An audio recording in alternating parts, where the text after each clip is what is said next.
In the heart of Europe, during the dark and tumultuous 1100s, a terror gripped the lands that sent shivers down the spines of all who dared speak its name.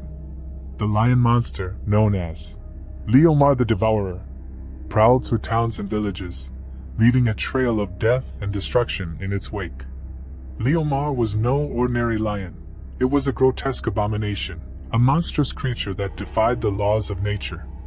Its mane, as dark as the abyss, oozed with a vile, black ichor that seemed to pulse with a sinister life of its own. Its eyes, gleaming with malevolent intelligence, shone like two orbs of blood-red fire in the night. Legends spoke of its origin, claiming that it was a result of a dark and twisted sorcery gone awry, a curse inflicted upon an innocent lion by a power-hungry magician. As Leomar stalked the European countryside, terror descended upon all who crossed its path. Its monstrous roar, a sound like the tortured wails of the damned, echoed through the hills and valleys, signaling its approach. Villagers locked themselves in their homes, but the creature was relentless. It broke through doors and tore through walls as if they were made of paper, feasting upon the terrified inhabitants with a ravenous hunger. Entire towns fell victim to Leomar's savage onslaught.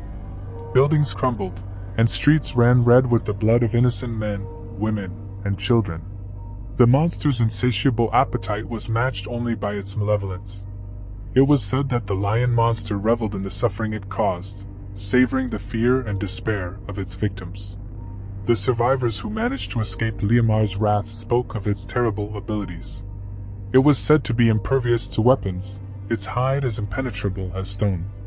No arrow, spear, or sword could harm it, and those who tried to stand against the beast were met with swift and brutal death. Desperation spread like a plague as the lion monster's reign of terror continued. It was rumored that a brave knight, Sir Roland, vowed to end Leomar's tyranny and set out on a quest to confront the creature. Armed with a legendary sword in the hopes of his people, he tracked the monster to its lair in a dark, foreboding forest. The battle that ensued was a harrowing spectacle, a clash of titanic forces that seemed to rend the very fabric of reality. Sparks flew as sword met claw, and the forest trembled as the two adversaries locked in a mortal struggle. It was a battle of wills, as much as it was a battle of strength. In the end, with a final, desperate blow, Sir Roland drove his sword through Leomar's heart, and the lion monster let out one last blood-curdling scream. Its monstrous form dissolved into a cloud of noxious vapor, leaving behind only a lingering sense of dread. Though the lion monster had been vanquished, Europe would forever bear the scars of its reign of terror.